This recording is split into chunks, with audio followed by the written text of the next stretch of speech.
My name is Huo Nansheng.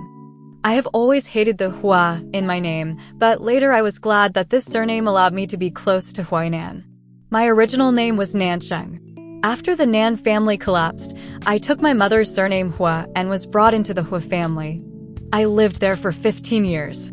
When I first arrived at the Huo family, I saw a young man standing on the stairs, Huo Yinan, 7 years older than me, a child of destiny. Mrs. Hua asked me to call him brother, and I did so obediently, but he just looked at me indifferently. We passed each other. Huo Yinan and I are clearly separated. He is at the top of the world of fame and fortune. I call him brother in public, but call him Mr. Huo in private. Until one rainy night, I was sleeping on the sofa, and Huo Yinan bent down to hug me and said happy 3rd anniversary. That day 3 years ago was also a hot and humid night, with rain pouring down, and we were confused and infatuated. In Victoria Harbor, Hong Kong, tourists looked at the giant cruise ship, and they all knew that it was Li Shiwu's. There will be a charity dinner and auction on the cruise tonight. I was originally at the University of Leeds in the UK. When I learned that Mr. Shen's landscape paintings were on sale, I sneaked to Hong Kong. I wanted to keep a low profile at the auction, but Huo Yinan also came. I asked the staff to take my place and tried to slip away, but was stopped by Huo Yinan's bodyguard. I had no choice but to bite the bullet and go with them to meet Huo Yinan. Huo Yinan is 7 years older than me. He is the head of the Huo family in Nanjing. He took over the Huo family at the age of 22 and has businesses all over the world. I know that it will be bad if I provoke him, but I still provoke him. Last night, I told him that I was going to London to watch a concert, but he caught me in Hong Kong. He will definitely punish me, and I am in a state of anxiety. Huo Yinan is unpredictable, and he can control his emotions freely. I have been his sister for so many years, but I don't know him. He asked me why I left the auction halfway, and I asked him when he knew I was here.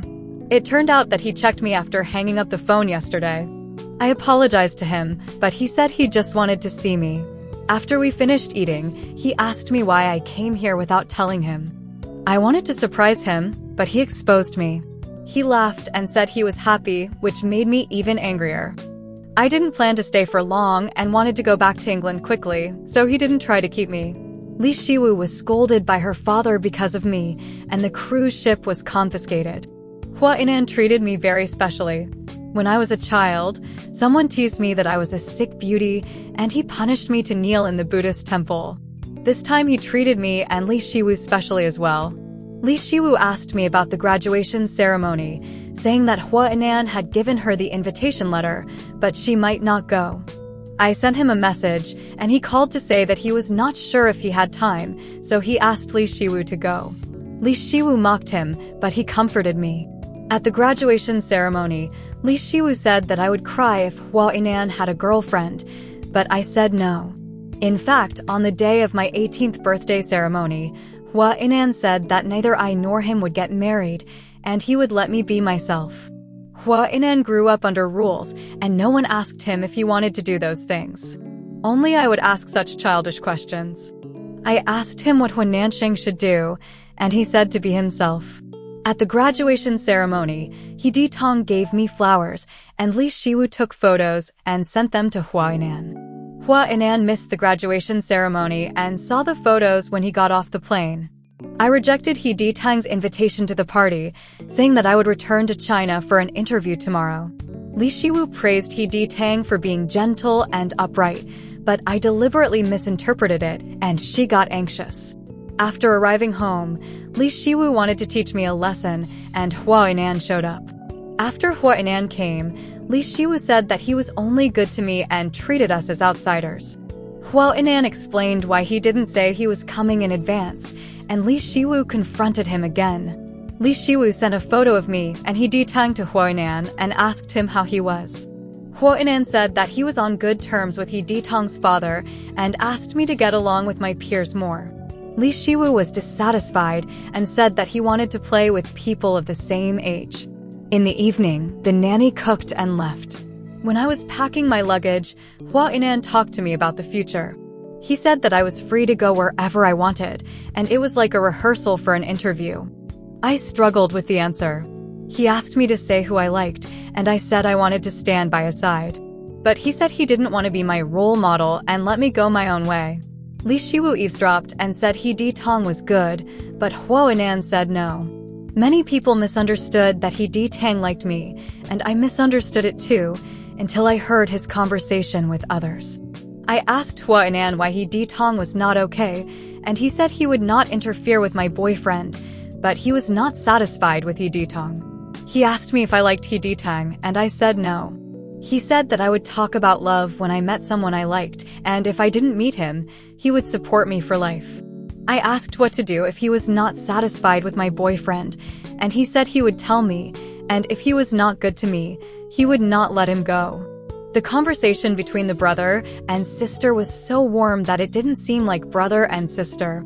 Li Shiwu felt strange, and some incredible relationship emerged in her heart. At night in Li's time, I couldn't sleep, so I went to the balcony to smoke, but as soon as I took out the cigarette, the living room light came on. I didn't need to look back to know it was Huo Yinan. My brother at home doesn't care if I smoke, but Huo Yinan doesn't smoke himself and doesn't allow others to smoke. I quickly put the cigarette back and said hello to him. Huo Yinan came out to find a mobile phone charger. After charging it, he walked to the balcony and asked me why I couldn't sleep. I said it was the same for him. We didn't adjust to the time difference, and we were too lazy to adjust. We would be returning home in a few hours. After standing for a while, the phone rang in the living room. Huo Yinan was leaving. I suddenly asked him if he wanted me to help him take care of her by asking me to go to Huo's. He turned his back to me and said otherwise. I asked him if he really treated me as a sister. He said that people are different and can't be compared. I also said that my brother and I are siblings, but he and I are not. Huo Yinan finally turned around. He stood under the light, as elegant and upright as a university professor. He said he didn't like others to emphasize this point again and again. He looked approachable, but I felt suffocated. I realized why the brothers were afraid of him. He was really a tough guy. I asked him if he really treated me as a sister. He said that I was Huo Nansheng first and his sister second, not his vassal. I asked again whether I should tell Huo Yinan about my going to Huo's in advance, but he said not to tell him yet, and said that someone who could be treated as a daughter by his father would not be a good person. The next day, the three of us returned to China. At the airport, Huo Yinan's assistant was waiting, and the bodyguard took the luggage. I only had one suitcase, but Li Shiwu had 5. At the airport exit, Huo Yinan's Rolls-Royce was parked on the side of the road.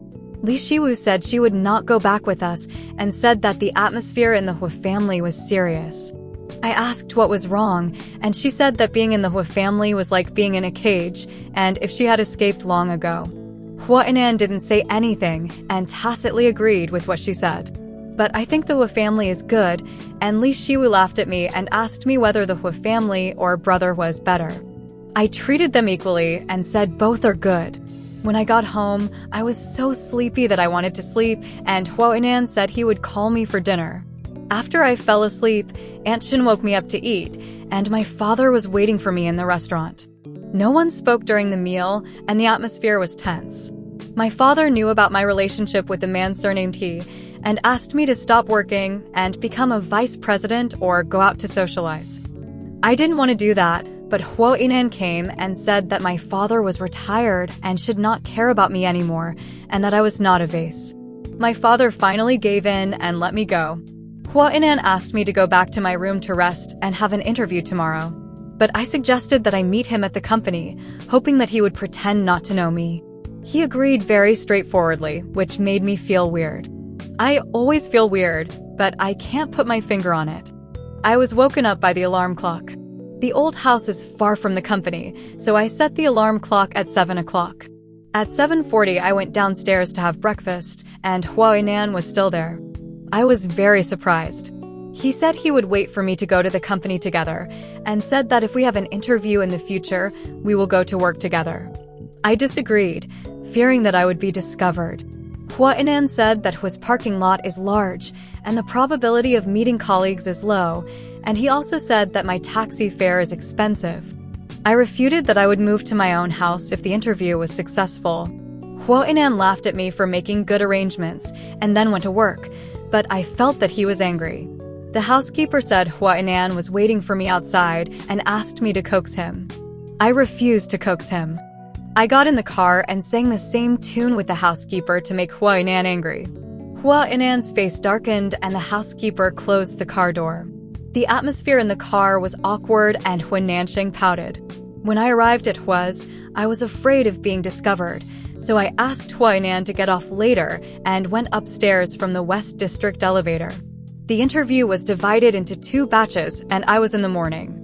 I found that there were not many people in the waiting room and I drew the last one in the lottery. The wait was painful. Someone came to chat with me, but stopped talking when he found that I was cold. There were fewer and fewer people. The staff called me and was surprised to see my name. At this time, a group of people came towards me, and Huo Yinan was also there. The staff said that I was lucky and the president came to listen to my interview. I didn't think so. I wanted to sever the brother-sister relationship with Huo Yinan. The staff said that most of the interviewees who listened to Huo Yinan were able to get the job, and they also asked me to cheer for him. Entering the meeting room, the interviewer teased that my name was similar to Huo Yinan's, like brother and sister, and said that I could get the job if I admitted that I was his sister. Huo Yinan called a halt to the farce, saying he was reluctant to let his sister work under them.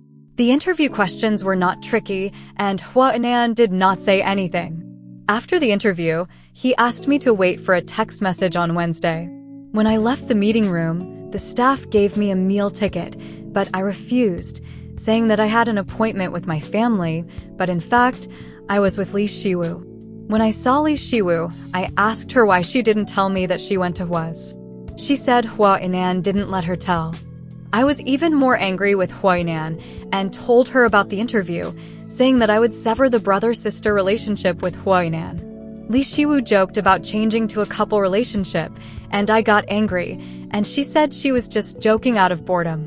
Li Shiwu asked me where I would live after work, and I said I would move here. She asked Huo Yinan if he agreed, and I said he had no reason not to agree. Li Shiwu asked Huo Yinan where he lived again, and I said upstairs. Li Shiwu laughed at me for not being able to escape from Huo Yinan's palm. She suggested sleeping together tonight, and after hesitation, I said I would call my brother to tell him. Li Shiwu jokingly imitated me kissing Huo Yinan to ask for permission, and Huo Nansheng was speechless. At this time, Huo Yinan called. Li Shiwu answered the call, and called him brother in a coquettish voice, but Huo Yinan hung up. Li Shiwu stared at the phone, saying that this brother was unromantic, and that she should give it back to me if she didn't want it anymore. I laughed and joined her in saying bad things about Huo Yinan. After Huo Yinan hung up the phone, he sneezed, thinking that the air conditioner was cold, so he adjusted the temperature. Then he sent a message to Li Shiwu, asking her not to lead me astray.